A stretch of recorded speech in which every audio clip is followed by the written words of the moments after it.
You're listening to Brandon Sports Talk, interviewing professional athletes and Paralympians and Olympians. And now for your professional athlete interview and your host, Brandon P.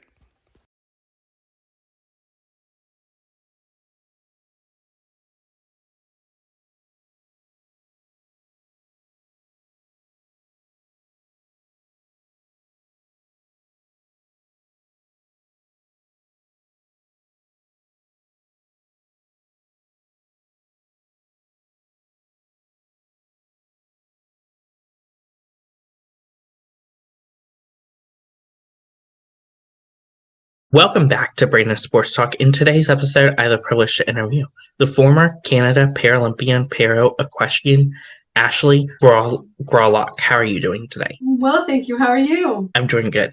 Can you talk about how you knew that you wanted to get started into the sport of Equestrian? Yeah, so I was born with cerebral palsy, which essentially means that my brain and the rest of my body don't communicate very well with one another. It's sort of like my body is full of short circuits and bad wiring. So, and I hated conventional physical therapy. So my physiotherapist told my parents at 2 years old, like, hey, how about we just toss her on a horse and get her to do the same things that I'm asking her to do? She just doesn't know it. And hopefully we can like trick her. And so we did that, and then boom, I got bit by the horse bug. And then by 6 years old, I was telling everyone that I was going to go to the Paralympics one day, represent my country, and I was in from the beginning. Of course, what was that like getting started at 2 years old into competing and then going to compete when you were 6? Right. So initially, it just started out as physiotherapy, as I said, because a horse can mimic the way that an able-bodied person walks better than my brain can. And then when I was about 12, I went to like a scouting clinic for disabled people that were trying to make the Canadian Paralympic team. And I watched them. And my coach at the time was like, like you're good enough to do this. And that was probably at about, I don't know, 11 or 12. And from that moment, I was like, this is it. This is the goal. But it's not an easy thing, right? There's not like a how-to book of how to become an Olympian or how to become a Paralympian. And there's lots of times where you hit your head against the wall, the door closes, and you're like, where am I supposed to go from here? It's definitely not an easy journey, I can say that. Of course, in 2006, what was it like making the national debut as a Team Canada Para Equestrian? Yeah, I think that was absolutely crazy. I was probably 19 at the time, just graduated high school, and you're like, oh, this is happening. It's happening. And, I traveled to England like by myself, I mean, with my team, but with no family member. And from that point, the farthest I had been was like Hawaii. And so you're like, oh, this is getting real. This is what happens. But it was like a great crash course, sort of, because I got to be in and amongst the team and sort of feel it out as I went. And Lorraine Barwick is a member of the Canadian Paralympic team. She was my roommate, so I was kind of like the rookie and the veteran. So I got to glean a lot from her. So yeah, that was an amazing start, I would say. What was it like making your national debut for the Para Equestrian team and representing Team Canada? Yeah, I don't know if there are enough words in any language to describe what it feels like to represent your country on the international stage after you have dreamed about it for your entire life. You would dream about hearing next in Olympic ring 1, representing Canada, Ashley Gowanlock, and then you'd wake up, right? But then it's actually happening, and you're like, oh, what am I supposed to do at this part? Like, this is real life now. So it's definitely surreal moments for sure. What was that like preparing and leading up to Beijing in 2008, making it for the first time? Yeah, I would say that every one of my Paralympic journeys were everything but hectic, beautiful but chaotic. I feel like everything but the kitchen sink was sort of thrown at me. So I found the horse that I took to Beijing only 5 months before we went to Beijing. So I'm like trying to sure up this partnership that is very new. I'm still trying to figure out this horse. He's still trying to figure out me. And I'm like, hey, how about I toss you on an airplane and we go to one of the big, again, a different, everyone comes at Paralympics or Olympics hoping that you've put in the time and you have this beautiful partnership and you've been through it all. But a lot of the time, that's not always, it doesn't get tied up in a nice little bow for you, and you have to sort of sludge through some hard stuff. Of course, in 2008, what was it like making the Paralympic team and going to Beijing to compete? Yeah, again, that was also definitely like a pinch me, is this actually happening moment. You know, I remember stepping off the plane and being like, whoa, we are definitely not in Canada anymore. You know, the horse people stayed in Hong Kong because that's where they had the barn and the racetrack. So we actually competed in Hong Kong. And I just remember like going into Hong Kong City and being like, wow, like you're just open mouth gaping at everything like, is this real? There's so many people everywhere. The people were lovely. It was hot as all get up. That I definitely remember, just like walking out of a nice air conditioned, like having to deal with that with your horse. And so we only competed super early in the morning when it was cooler, or super late at night when the sun went down, and no one was allowed to compete or practice in the heat of the day. So you're dealing with these external things that we don't usually deal with in Canada because it's never hot, right? Of course, as a rookie, what was that like as a rookie going to your first Paralympics and competing and having that jitters? Yeah, I mean, for sure. You're definitely, like I said, you have these dreams of hearing your name, and then you're like, oh, I'm awake and this is actually happening and I'm next. And what do I do? And I just remember, you know, putting in music and listening to that, and sort of like I was like so amped up that I was like literally vibrating, like, holy. And then you have this 15-20 minute warm-up period with the horse where you're like, okay, get it together, like do what you know how to do.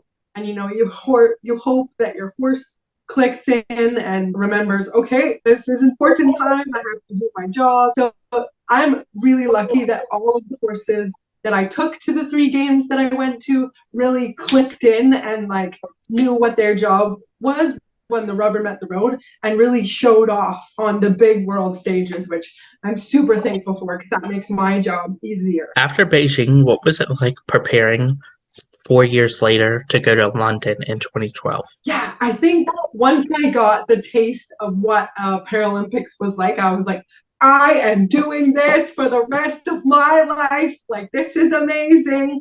Sign me up for forever. And you know, you realize what you don't know, and so you can go home and work on that.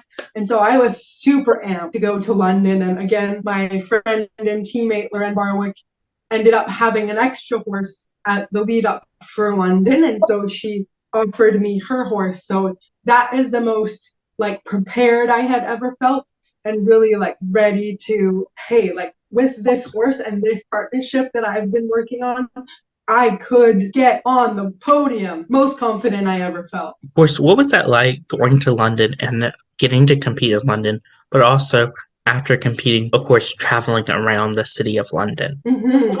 So London was a beautiful experience again, but a bit of a heartbreak because the horse that I was going to take 2 days before we got on the plane to go to London, she came up lame, like dead lame, 3-leg walking, and I couldn't get up riding for 5 weeks, kind of just for fun, and toss it on an airplane and say, hey, let's go and see what happens. So it's not the vision that I had of what? What do you mean? I was going to win a medal and now I'm trying to stop and start and turn this horse that I don't know, and she doesn't know me, and she doesn't owe me anything. So if I'm being honest, London was a bit of a heartbreak in that that was not how I had envisioned my second Paralympics going. But again, very thankful to have gone and had one of the most amazing experiences that I'll ever have in sport in London. And I just love England. Like, I could live there. If I didn't live here in Vancouver, I would live there. I love the people. I love the culture. It's just like oh, can I stay here for forever? Of course, as you talked about that, what was that like training a different horse that obviously you didn't take with you the first time you went to the Paralympics, and now you had to train a whole new different horse? Yeah, I definitely have to kind of reach into the depth of your soul and sort of find like, how much do I want this? And like, is this just a nice idea to me? Is this a game? Like, how much skill do I have actually? Like, is it just the horse who's showing off for me? Or do I have the skill as a rider to ask any horse that I sit on to do the things that I needed to do? And sort of, I had an amazing team around me, although we're all shattered that this happened. But, you know, I had Loren again. The second horse that she gave me was also her horse.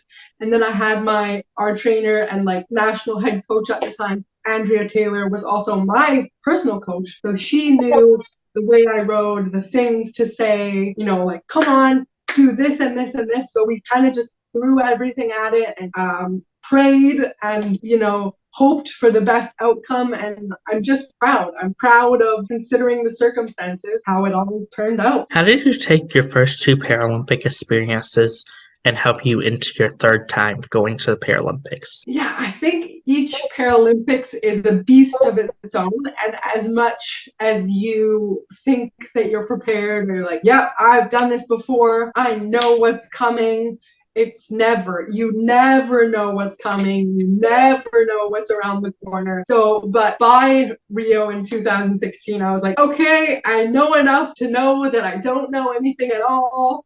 And so whatever comes at me, I will handle with as much courage and grace as I can muster. And sort of just like, I kind of knew at that point that this potentially was my last Paralympics. And so I was like, you know what? Not many people get to call themselves an Olympian or Paralympian. And I've now been able to wear that badge 3 times. So I'm going to squeeze as much out of this once in a lifetime experience that I can. And that was kind of my mindset going into Rio. Of course, as you talked about it, knowing that you were going to retire, what was that like going to Rio, and how was that different than your first two Paralympics? Yeah, I think by my third Paralympics, I had realized some things that, you know, there are politics everywhere. And there are a lot of politics in sport, and especially at high level sport.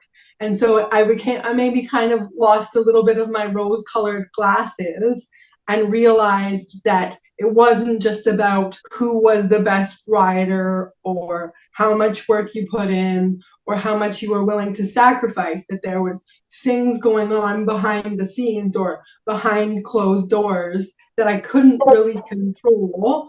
And I'm not a person like sport of horses is expensive.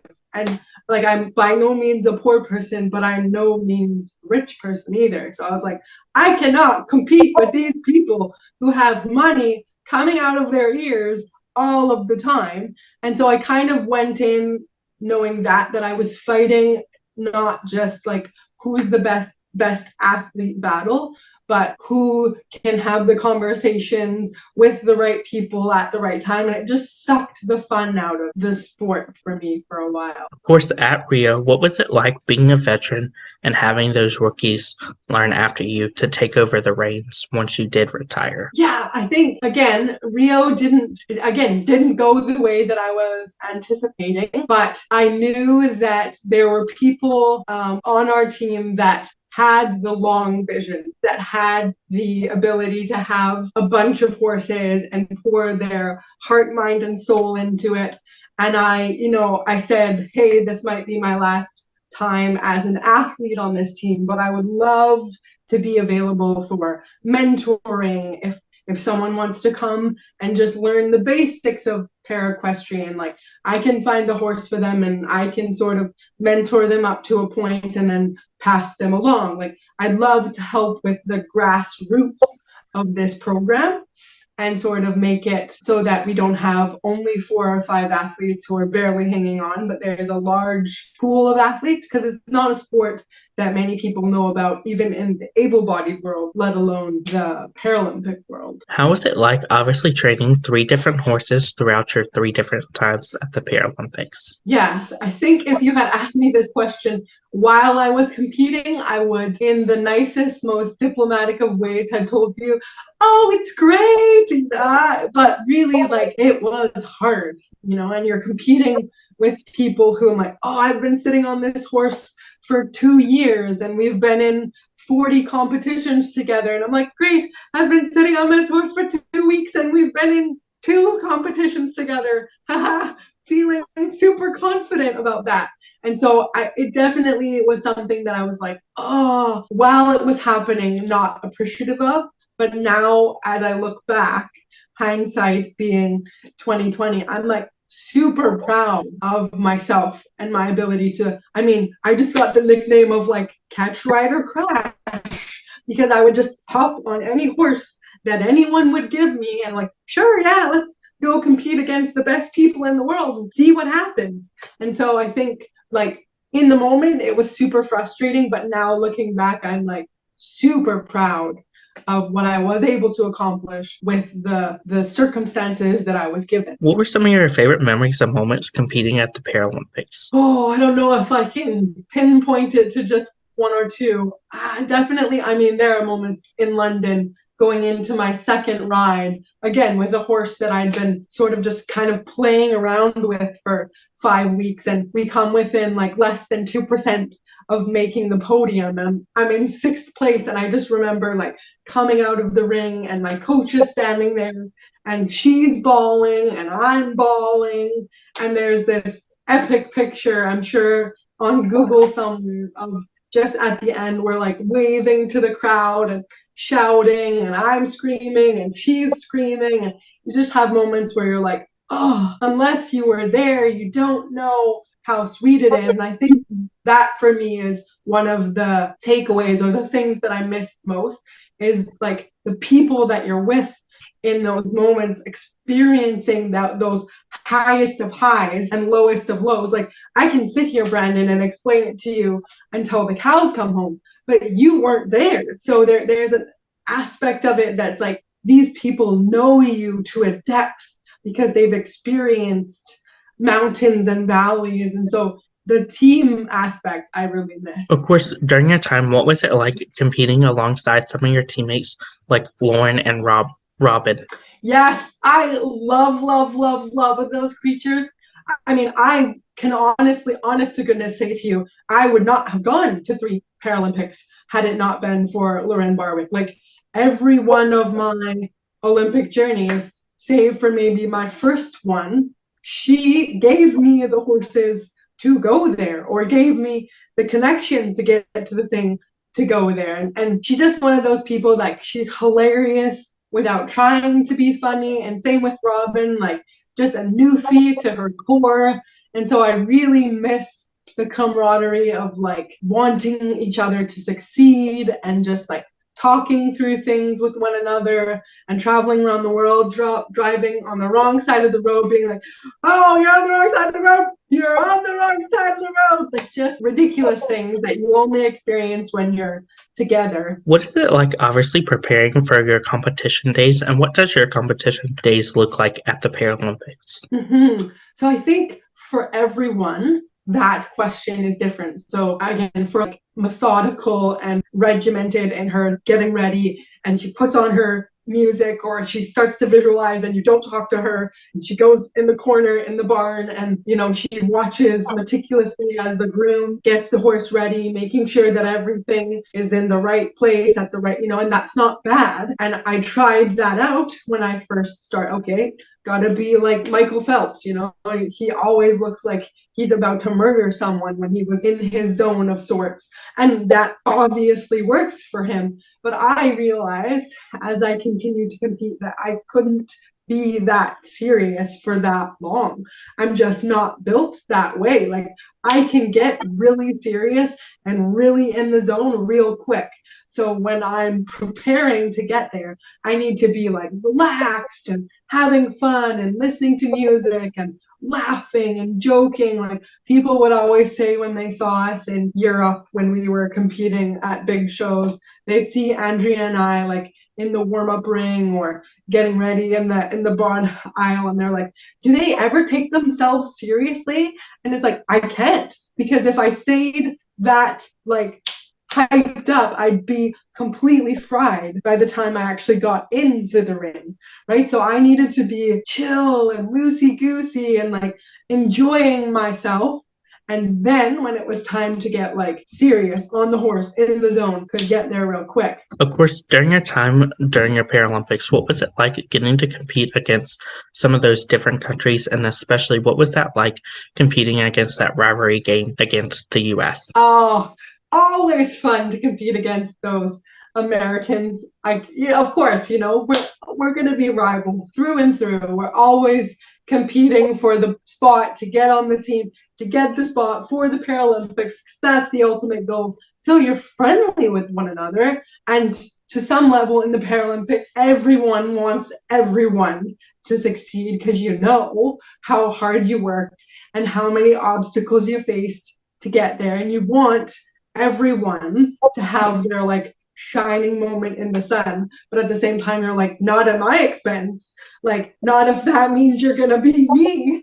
No thank you, you can come second. So I think there was this camaraderie and understanding, but also this fierce like, you can stand behind me, thank you very much. Of course, what was the feeling like when you became a Paralympian and you got to add the PLY behind your last name? Yeah, I think that's such an interesting thing. Like, for me, I don't usually even tell people that I went to the Paralympics or what I did before what I'm doing now. Somehow it leaks out through like, do you know who you were talking to? And I'm like, oh, who told you that? Like, so for me, it's this weird, like, I don't tell people, but somehow like the people around me are like very proud. And it's not that I'm not proud of myself, it's just not something that I think about. But at the same time, when the PLY came out, it was like, well, if you're gonna give it to me, then I might as well put it there. What was that feeling like getting to put on your Paralympic uniform and have the Argonne symbols on them? Yeah, I just think, again, it's one of those moments where you're like, am I dreaming? This must not be real. Who let me get this far that I'm putting this on? And it is one of the biggest honors of my life to carry the maple leaf everywhere that horse feet carried me.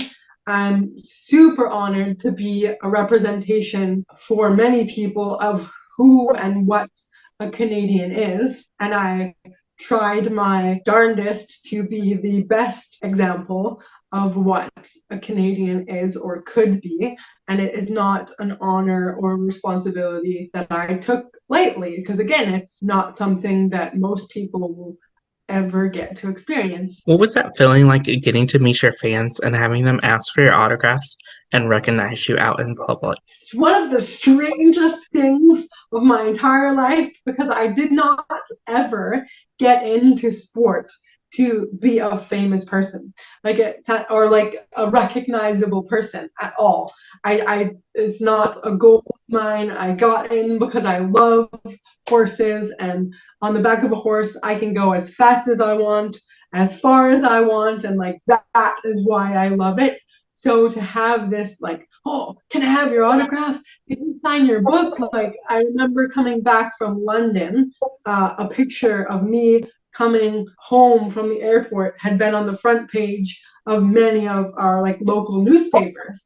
And I went to the bank and I went to put money into the bank. And as I was coming out of the bank, a man opened the door for me. And he was like, holy. And then he dropped some expletives and he's like, you're the girl from the newspaper. And I'm like, oh, yeah. And he's like, honored to meet you. And he like gave me a high five. And I was like, whoa, what is this? So it's just cool. It's just a weird like aspect of it that you're like, oh, this is really awesome. What was that feeling like, as you said, meeting your fans and having them ask for your autographs and the first time you signed an autograph for them? Yeah, I think when I first went into like high level going to the worlds or going to my first Paralympics, I had this like warped idea that it had been my dream and my goal for my whole life. And so I was dressage or horses was all about.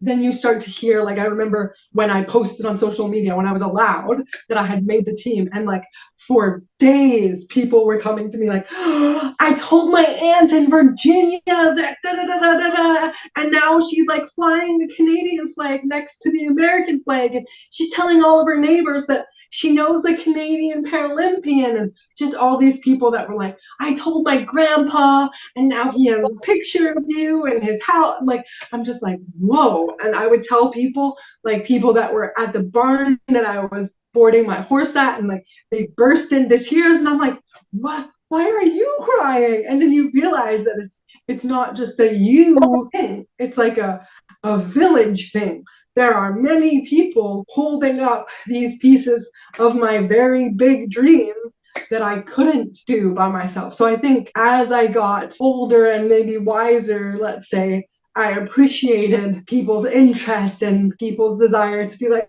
oh, can I just take a photo with you? Because I was realizing that, like, maybe through my dream, they were realizing something about a dream that they had. What was that feeling like, getting to put on 3 different Paralympic rings and having the Canada maple leaf flag and the Argonaut symbols on them? Yeah, never ever will I ever get tired of any maple leaf thing.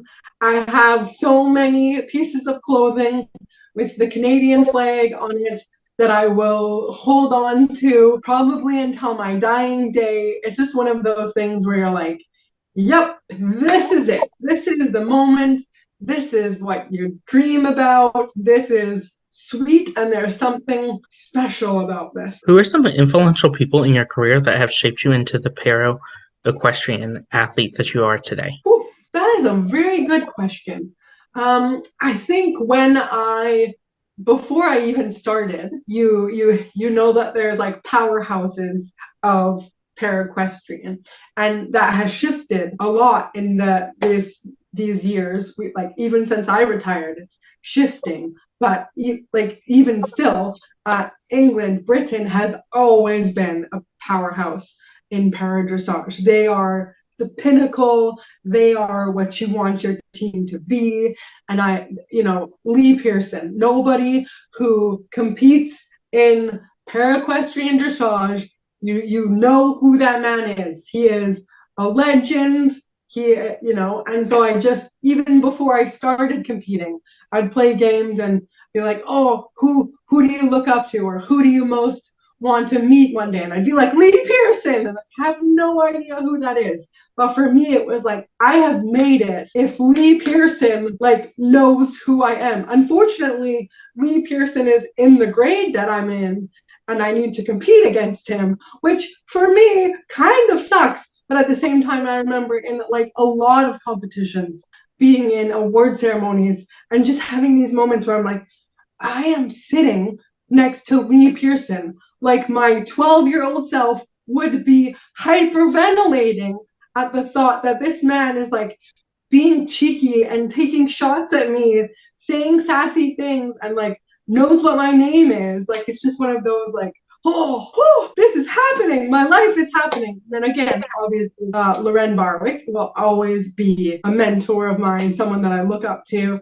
That woman lives, breathes, sleeps horses. She has made it her life goal to be the best that she can be at all times, and is willing to sort of bend over backwards for those that she calls friends and comrades, and for her, I will be forever grateful. What is it like, obviously, getting to live your Paralympic dream and getting to live it out 3 times? Again, one of those things where you're like, yep, I don't know what I did for this, or I don't know how this keeps happening to me.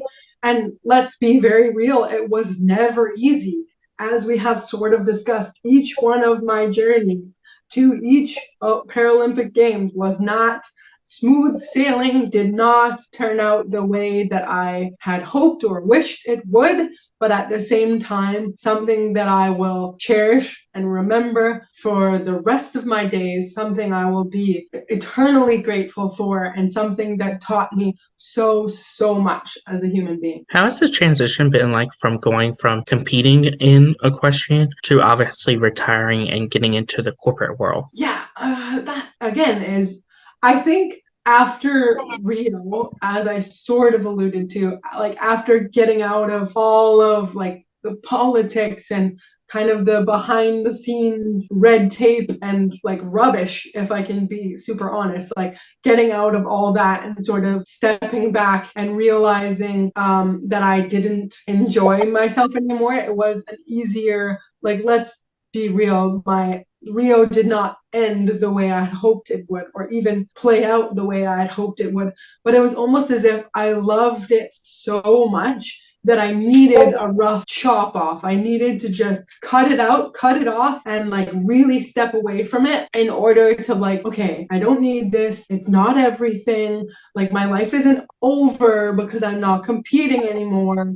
Like good things are still coming in my life and I can still be a useful human being, right? Because I went from a place where my disability, which is very visible, I walk with a cane and I don't walk well.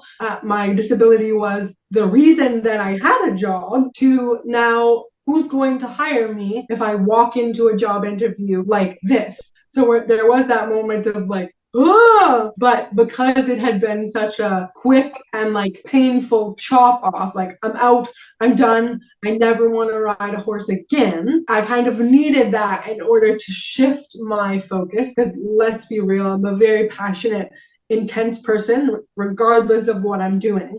I needed that complete pivot, that shift to like leap into new things. And then I obviously have gently introduced the world of horses back into my life. Of course, what has that transition been like, and what are you doing now that you've retired from being a professional equestrian? Yeah, so that was a rough transition to begin with, but very quickly, thankfully, I was sort of scooped up by my community who knew that it had been a rough kind of ending and sort of like sheltered for a period of time that I needed that soft place to land, and that like, this isn't about you.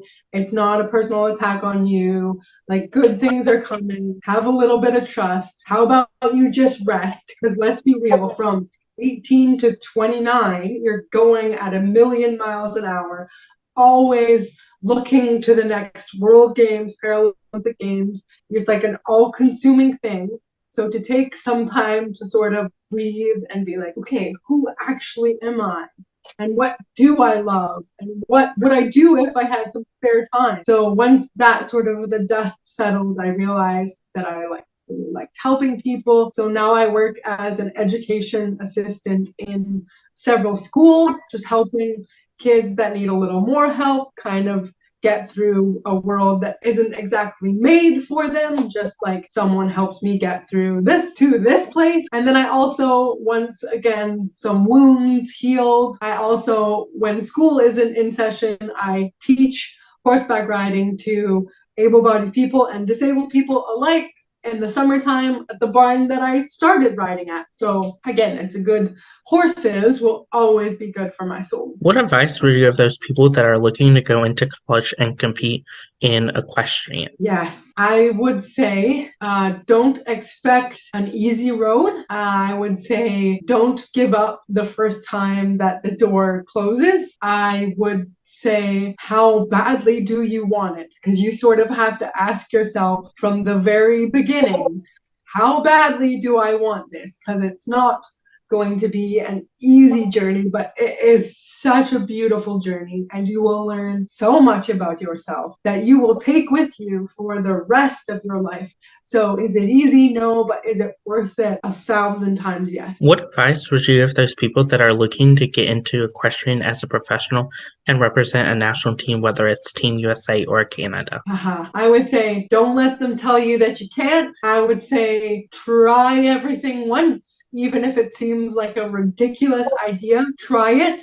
I would say give me a call if you need someone to vent to or ask questions to, because that's the thing, especially in para-equestrian, there isn't a lot of avenues to go to. There isn't a lot of people to help you. So I would say, give me a holler. What advice would you give those first timers and multiple timers looking to compete at the Paralympics? Oh, I would say enjoy every moment of it. Don't hold on to the things that you wish you had done better. Realize that there are so many people. I will remember this for the rest of my days. One of our team people when I was in London, sort of feeling sorry for myself about the horse that I had and that it didn't go the way that I had wanted. On my second day of competition, this very wise, brilliant man said to me, "I just want you to know that I envy you." And it sort of stopped me in my self-pity, worrying. I was like, what did you just say? Do you not realize what's happening in my life? He's like, "No, I envy you. You're at your second Paralympic game. If only." And I was like, "Oh, okay. Yeah." And then I went in and I had the best ride, one of the best rides of my international career. So I would just say, realize that what you're doing is because it's something that you love, and don't let the love of it get sucked away by the people or the situations that you might come up against. What advice would you give those Olympians and Paralympians transitioning from competing in the sport that they love to obviously retiring and after life of sports? You're not going to die. There is life after sport. There's fun. There is adventure. You will laugh. You will find those things that give you the adrenaline rush. You will still travel. It is possible. Don't fret. Just rest. That's great advice. Where can my listeners find you at on social media? Oh, you can find me on Paraequestrian Athlete Ashley Gowanlock on Facebook. You can find me at Ash Gowanlock on Instagram. You can email me. Come on, find me. I'm pretty easy to track down. Thank you again, Ashley Gowanlock, for your interview, and best of luck in your future, wherever it may hold you. Thank you so much for having me. Thank you. You can find Brandon Sports Talk on Facebook at Brandon Sports Talk, Instagram at Brandon Sports Talk, Twitter at Talk_Brandon, and you can find me on YouTube at Brandon Sports Talk. Don't forget to like, comment, and subscribe. Thank you again, Ashley Gowanlock, for your interview, and best of luck in your future. You've been watching Brandon Sports Talk. Please feel free to like, share, and subscribe to Brandon Sports Talk on social media and on YouTube.